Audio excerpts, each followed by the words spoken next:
they do with their own hands, with their own expertise. Yes, each person can contribute something very significant to what together becomes a world peace. World peace is not some kind of abstract idea. It's something very, very practical that happens within every neighborhood.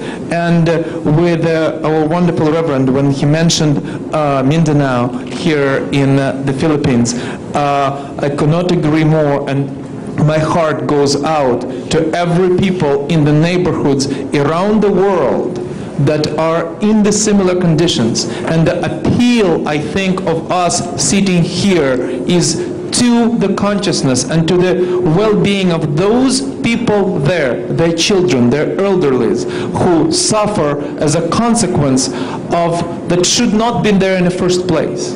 And in any way we can help to show, to bring various sides together and to show that whatever disagreements they have, most certainly not worth the price of conflict.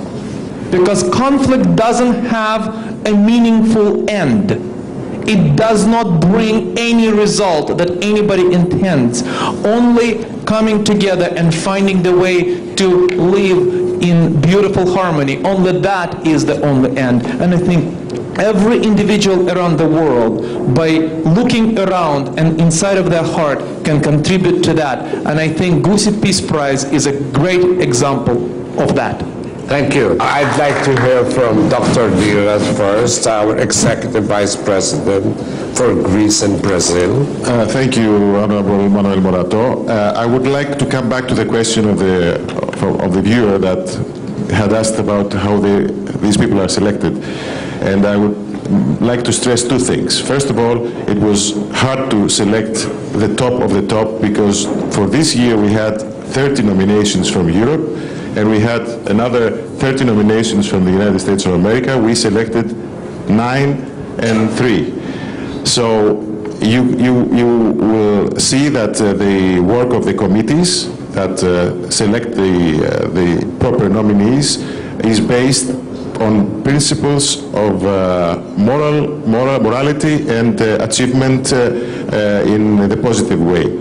Second, all the committees that work for the Gusi Peace Prize work voluntarily. There's absolutely no benefit to the people that work for this Gusi Peace Prize. Me, myself, I'm a plastic surgeon. I come from Greece all the way here because I like the inspirative idea of Barry Gusi, my friend, Ambassador Barry Gusi, and all the work that my friend George Vistis and President José Concepcion are doing for the different areas of the world. So you should know that there's a volunteer work involved here, and this volunteer work is just because we want to feel better in ourselves, and we want to feel that we have contributed to the recognition of those people that have achieved great things. Thank you. Thank you. If I may add something, I'd like to add something to what Yanis said. He mentioned the 30 nominations, from each of the continents. Those 30 nominations were the ones that were forwarded to Manila, because in some cases we had a considerably larger number of people who were nominated but were not deemed to be of the same caliber as some of the other 30 candidates that we submitted to the board in Manila to decide. So those of you who have been selected, in our view, you are the top of the crop, so to speak. We consider you the top achievers of the world, and you are indeed. We heard the stories that each one of you said about yourselves, and we're convinced. There is something very important that I think we should all remember, that the Gusi Peace Prize has become such an important award because of the caliber of the people, the high caliber of people who are involved in it. And I'm talking about the people at both the receiving end and the presenting end. Tonight we heard from all of you your stories, and we're convinced that those at the receiving end are outstanding. I would like to give a couple of examples about the work of those at the presenting end, what they do. so that you will get an idea of what this award is all about. President Concepcion and Barry Gusi have led this organization by example. What do I mean by that? Ambassador Gusi a few weeks ago was on a humanitarian mission in the northern state of Rizal. Do I pronounce it right? Yes. Rizal. And during that particular time, it was the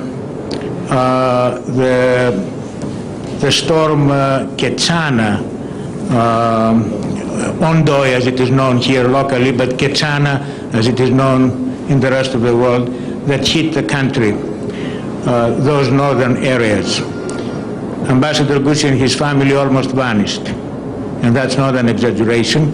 They were rescued miraculously, and they were returned to Manila immediately for treatment. A couple of days later, I called back to see how they were progressing and how they were coming along, recovering, and I found out that Ambassador Gusi was not in Manila. He had gone back to the north because he could not stay idle knowing that some of his countrymen were still suffering. So he went up there to give them a helping hand in the condition that he was. And the history of the Gusi Peace Prize Foundation is filled with stories like this. And I think this is why we're all here, to support him and Joe Concepcion and Dr. Gusi for what they do, because indeed they work to make this a better place. As our friend Alexis said, for a better world, tomorrow to be a better world.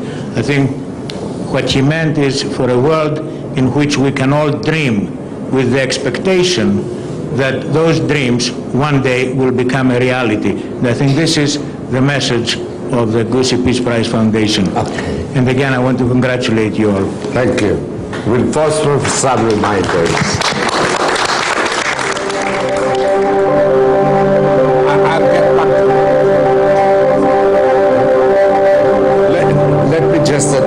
Let me just do my job. I'm supposed to announce the lotto winner this evening, and the combination that came out is 43, 12, 35, 11, 16, and 29 in any order. And that's the result of the lotto draw tonight. Okay, Maggie, would you briefly read the questions? From Ferdy of Pasig, who will be the guest of honor during the awards night?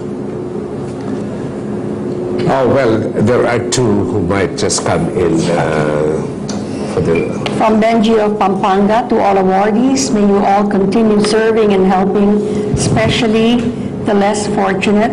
Peace, not war, is what we need for living in this world. It is so beautiful. Okay, thank you. Now we'd like to have some words from the president of the Gusi Peace Prize Foundation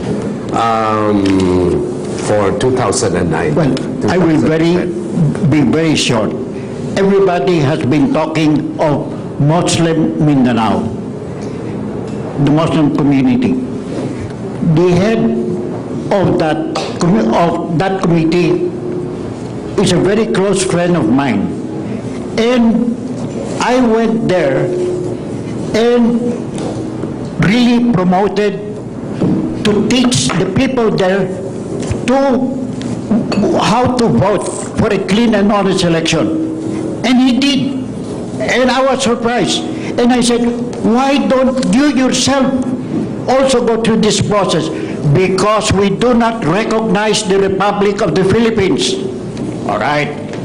But you know, in spite of that, he really wanted to build really the Muslim community.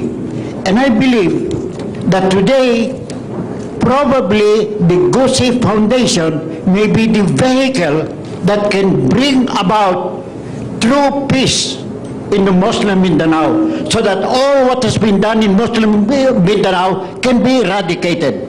And that's what I wanted to say, because all of you were commenting, Muslim Mindanao, what's wrong with it? But it is possible to solve the problem. Thank you, thank you.